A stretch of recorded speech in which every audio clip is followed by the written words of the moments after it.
হঠাৎ মেয়ের আবদারে খিচুড়ি রান্নার সিদ্ধান্তই রান্না করে চলে গেলাম। প্রথমেই কড়াই বসিয়ে দিয়েছি, তেলও গরম হয়ে গিয়েছে। অনেকটা পেঁয়াজ কুচি, রসুন কুচি আর আস্ত রসুন দিয়ে দিয়েছি। এই তেলের মধ্যে এখন গোটা গরম মশলা, তেজপাতা সব দিয়ে দিলাম। পাশাপাশি কিছু আস্ত জিরাও দিয়ে দিয়েছি, এটা ক্যামেরায় ওঠে নাই। এর মাঝে গোটা আলু দিয়ে দিলাম। এই আলুটা সুন্দর করে পেঁয়াজের সাথে ভেজে নেব অনেকক্ষণ, কারণ পোলাওর চালের খিচুড়ি তো আলুটা সাধারণত একটু গলতে সময় লাগে। যার জন্য আলুটা তেলে অনেকক্ষণ ধরে ভেজে নেব এই পেঁয়াজের ভিতরে। এর মাঝে আমি বেগুন ভাজার প্রস্তুতি নিয়ে নিয়েছি। গরম হয়ে গেছে তেল, বেগুনটা দিয়ে দিয়েছি, বেগুনটা ভেজে নিচ্ছি। বেগুনটা ভাজা হতে হতে ওই পাশে আমার আলুটা পেঁয়াজের মধ্যে ভাজা হতে থাকুক।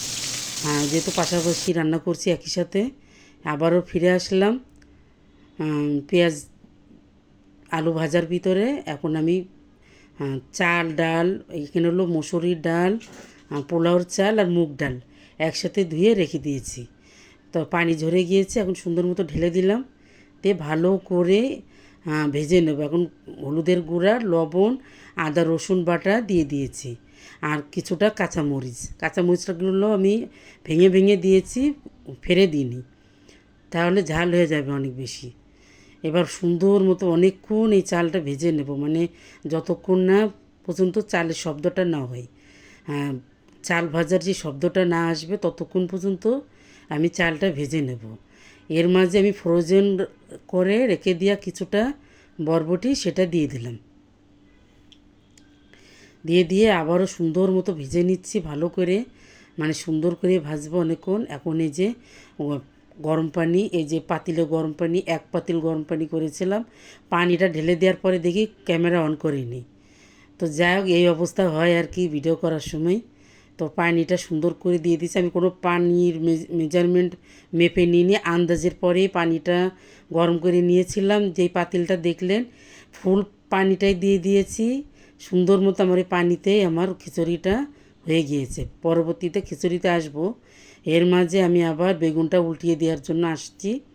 বেগুনটা আমার উল্টিয়ে পাল্টিয়ে ভালো করে ভেজে নেব সুন্দর করে। আর সাধারণত আমরা বেগুন ভাজিতে একটু কাঁচামরিচ পেঁয়াজও ভেজে নিই।